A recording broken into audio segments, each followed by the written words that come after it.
What's up for my dog family?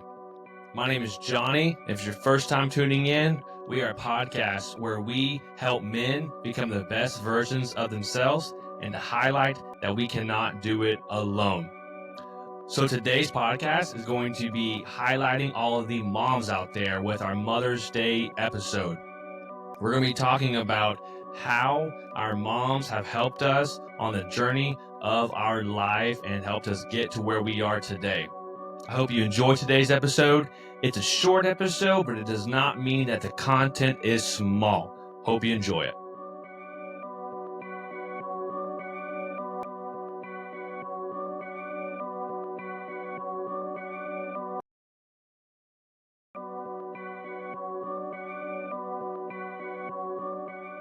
What is up, everybody?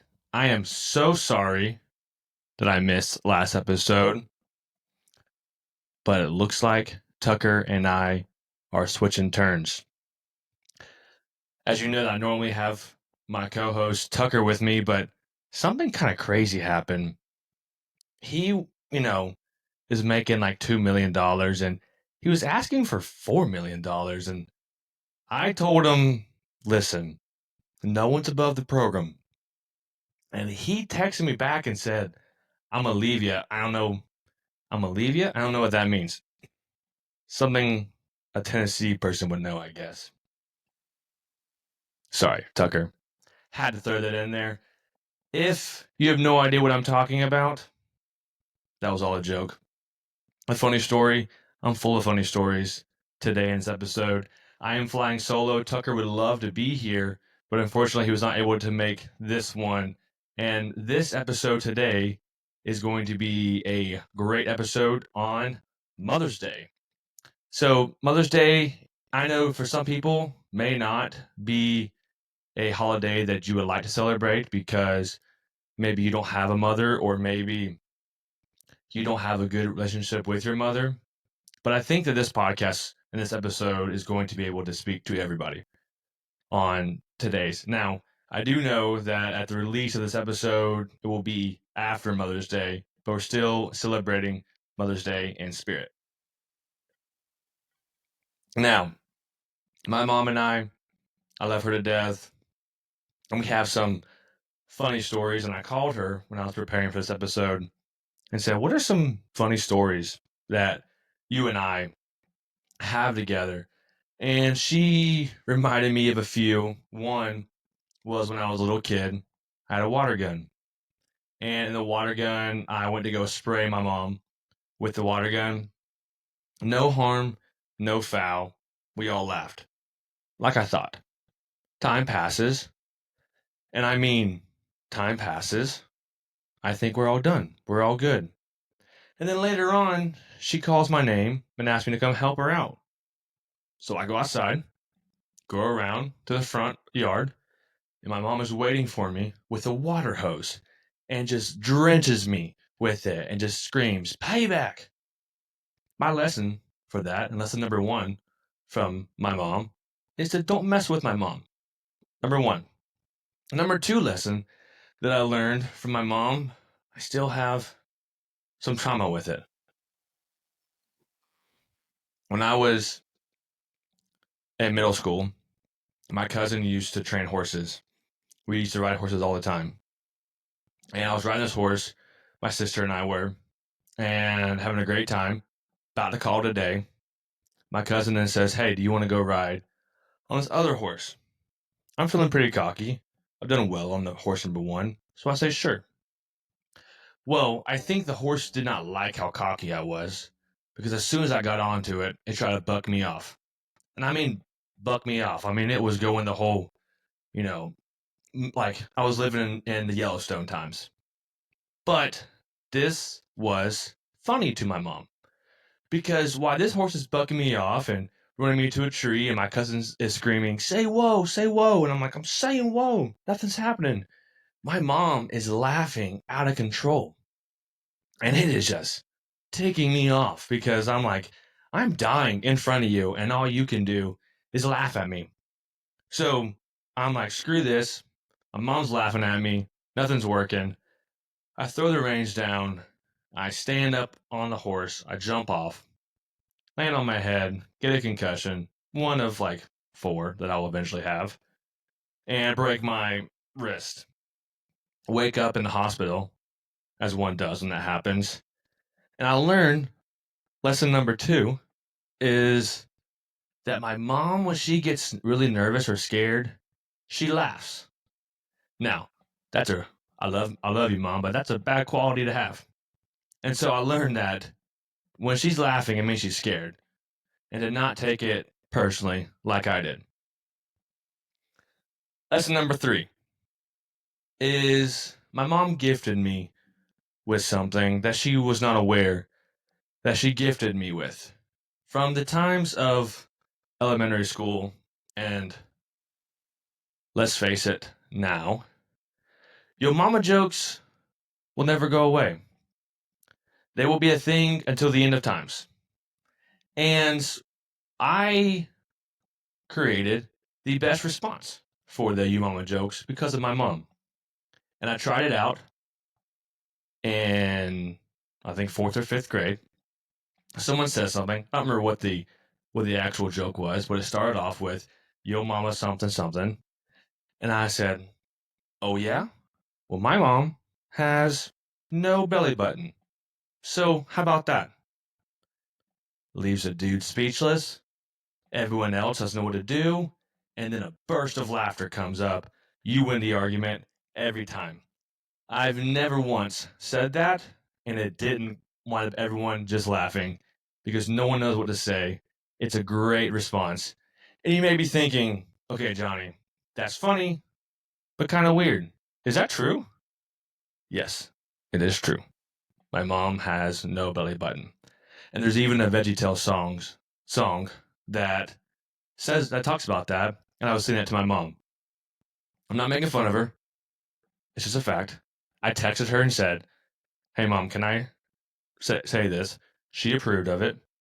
So unfortunately, you may not say that you're not. And my grandmom, also, if you do your grandmom jokes, only has 9 toes. So the women in my family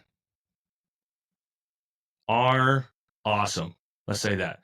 They are awesome. And they have different things that helps with your mama jokes. Now, so lesson number 3 is your mama and your grandmama, or my mama and grandmama, help me out with some jokes. Lesson number 4 that I learned from my mom is to cherish memories. Now, my favorite memory of with my mom, hands down, or at least to this day, hands down, is my wedding day when we got to dance. And we danced to our mother and son dance, and we danced to the greatest soundtrack that Disney has ever created. And you may be asking yourself, what is the greatest soundtrack? Do you know what the greatest soundtrack is? I'll give you time to process. I'm sorry, I don't know why I asked. I'm sounding like Dora the Explorer right here, saying, "Do you know where the bridge is?" This is why I took her. You shouldn't leave me doing a solo thing because I want to get off task. But the best soundtrack ever is from Tarzan with Phil Collins. Phil Collins did not have to go as hard as he did in the movie Tarzan, but we are all very thankful that he just made bangers after bangers in that soundtrack. I will say, Tarzan, not the best Disney movie, but Tarzan has the best soundtrack. I'll fight you on that. It is what it is. My mom and I danced to You'll Be in My Heart. Great song. Now, if you have not seen this movie, Tarzan, the cartoon version, not live action, if you've not seen the cartoon Tarzan, please stop, pause, and go watch it, and then finish this podcast. I'll give you time. Now, I know you didn't pause, so I'll explain the movie. The movie starts off with Tarzan's parents. Now, Tarzan's dad has a great mustache. However, besides the power of his mustache, despite the power of his mustache, his parents get shipwrecked and they wind up in a jungle. And they make a pretty cool treehouse too. They make this treehouse, and they're living life in the treehouse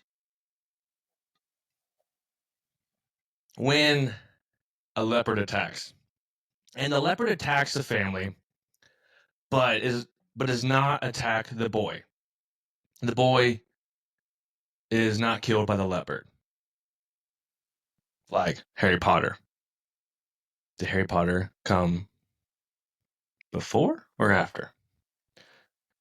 I don't know. But the boy who lived is not killed by Voldemort, aka the leopard. And Kala, in comes Kala, the mother gorilla, to the scene.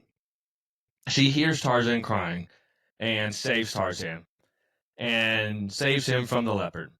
So Tarzan is now raised by Kala, who is then being raised with other gorillas.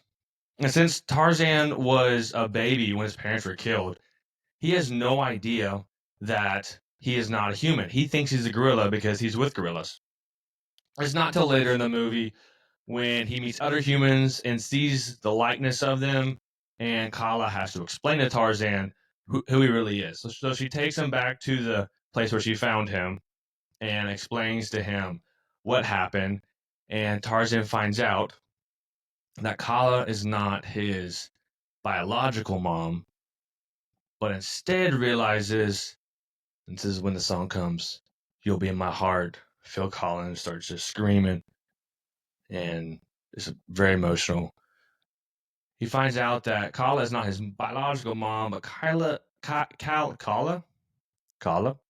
is his mother. Because Tarzan realizes that even though Tarzan is not her blood son, she sacrificed herself and she gave him love and support the entire time. Great scene, tearjerker. Johnny, why are you talking about this? The reason why I'm talking about this is because as we celebrate Mother's Day, we need to think about this. This podcast, For My Dogs, is a podcast created to help men become the best versions of themselves. And when you're teaching a guy how to be a man, you have to teach him how to walk this narrow road. Because at this narrow road, there are two ditches that you need to be aware of. There's a ditch of cowardice, and there's a ditch of arrogance. Now, talking about the ditch of arrogance, when you're becoming the best version of yourself, you often will say things like, I am where I want to be physically. I am where I want to be mentally. I am where I want to be emotionally. I am where I want to be spiritually. And you say things, and I know this because I've said this, is you say, I have done this all on my own. I've got here because of myself. And you're saying this charge as you are treading through the ditch of arrogance. You're saying, I've gotten here by myself as you walk in the ditch of arrogance. However, that's a lie. And if we think about it, we know it's a lie.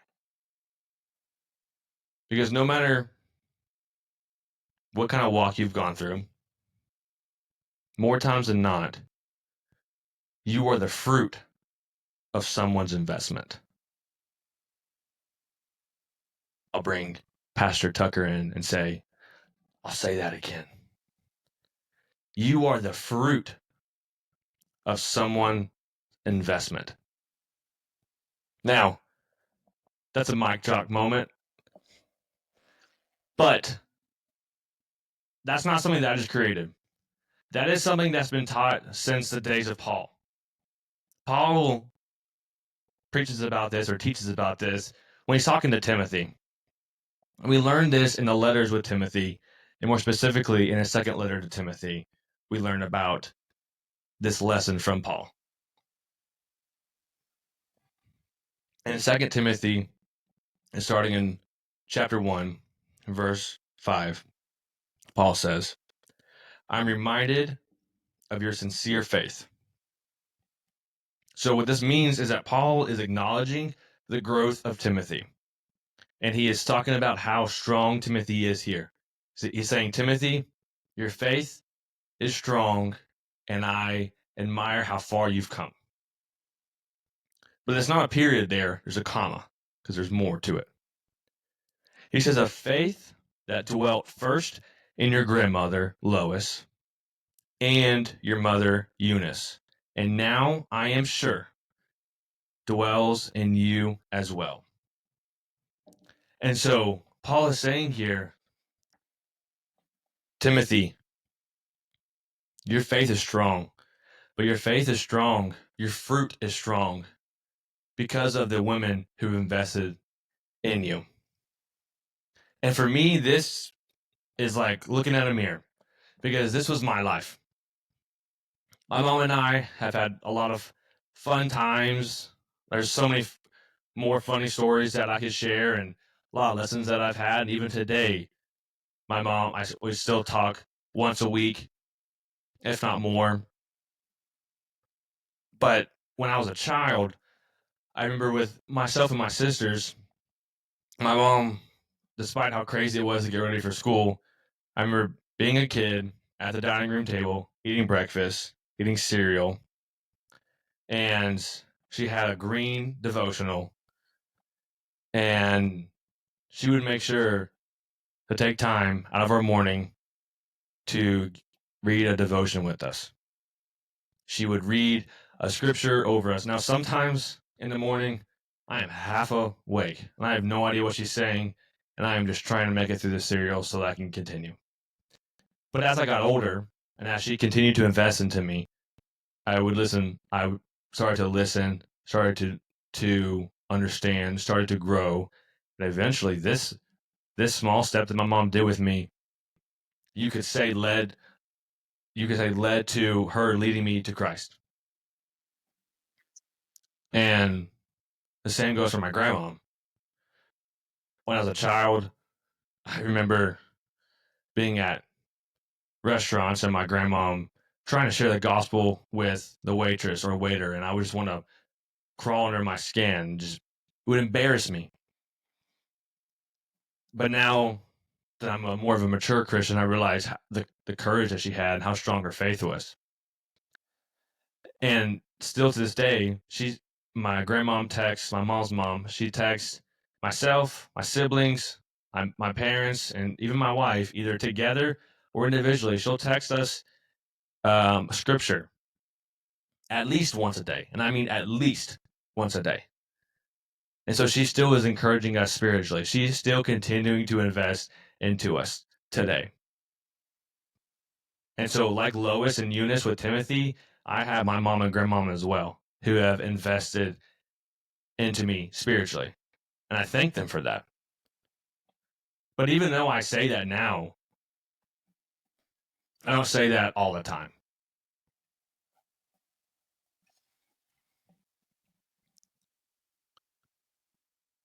For some reason, there's this idea for guys when they're talking about their growth that they want to share the guys that have brought them to this moment or the guys that they look up to. Because that, if they talk about guys that have helped them get there or guys that they look up to, and those guys are strong guys, then that makes them feel like they're coming across strong as well. So if I say I look up to this, let's say Jocko, he's a strong military guy. If I say that's who I look up to, then I'm hoping that you think that I'm strong as well. Because unfortunately, guys are not going to share the women that have helped them there. Or they're not going to share the woman that they look up to because they're afraid that if I share a woman that has helped me or a woman who I look up to, then I'm going to look weak and emotional. And we just shouldn't think that way. Now, I want to be clear is that there's a common, and I will say valid, concern of guys who are not stepping up and who are not leading the church, not stepping up and leading their children. This is a conversation that needs to happen, but today's episode is not about guys.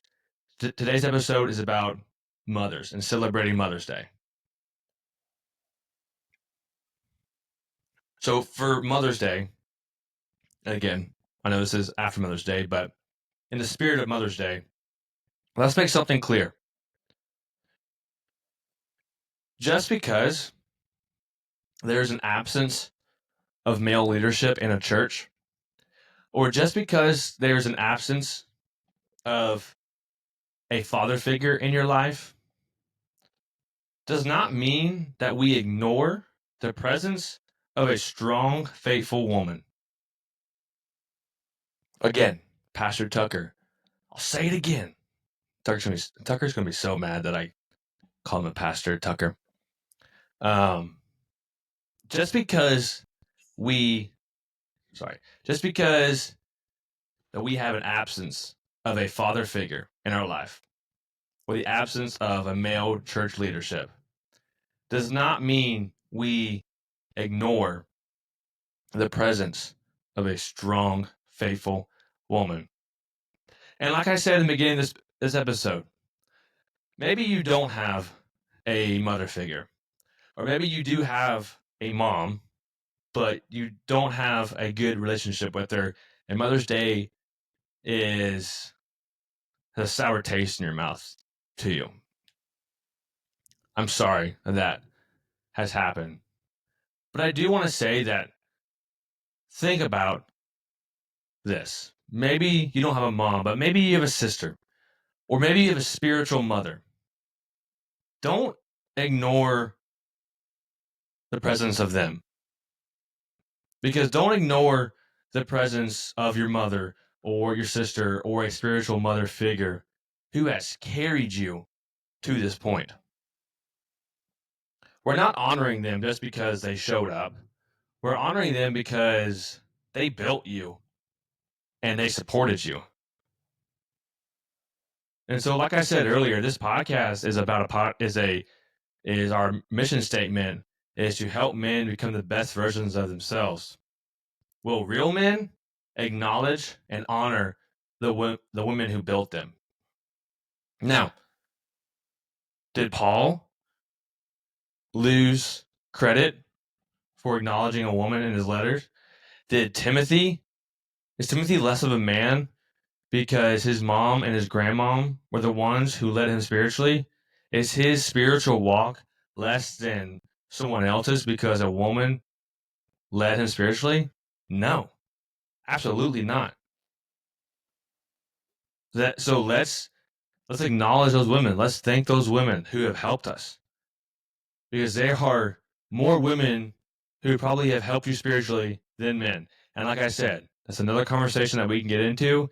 That doesn't mean we ignore the support of those women. So for today's episode and for what we're talking about, we're all about application. We're all about how can this be more than a podcast? This podcast has helped out a lot of guys who we've gotten texts from, phone calls, and conversations, because we don't want this just to be a podcast. We're not trying to get a lot of money from this. We're not getting any money. Just say that. We're trying to help actual like people with their lives. And there are people in your life who have helped you. And so for the application today, I would say think about this. Who helped lay the foundation for your faith and character?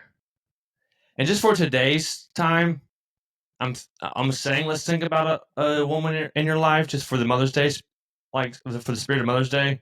It can be a guy too, but let's just think about this: your mom, your grandmom, your sister, a spiritual mother.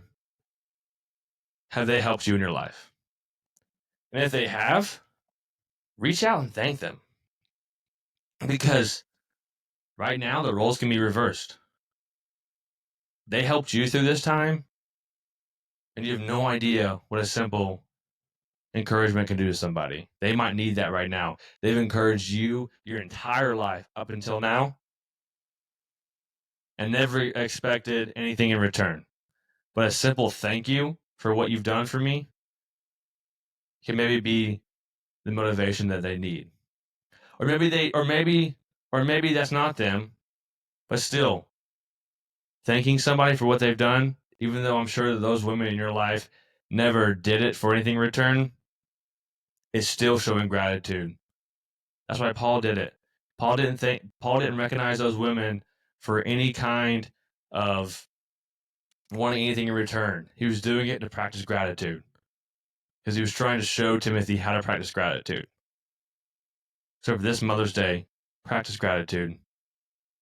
Understand that you are the fruit of someone's investment and acknowledge that and thank them for that. Because one day, hopefully, you will do the same thing. You will invest in somebody as well, like your mother or your sister or your spiritual mother did for you, and you will continue that domino effect in someone else's life. And someone else later on will thank you. Not because you want to thank you in return, because you're doing what someone else did for you and you're passing that on and you're continuing to make disciples. You're continuing to help men be the best versions of themselves. This podcast is not going to be forever. This podcast is meant to help people continue to be the best versions of themselves and to continue that, so on and so on. So, in conclusion, be like my mom and grandmom. Be like Lois and Eunice. And go be a dog today and go be there for your dogs.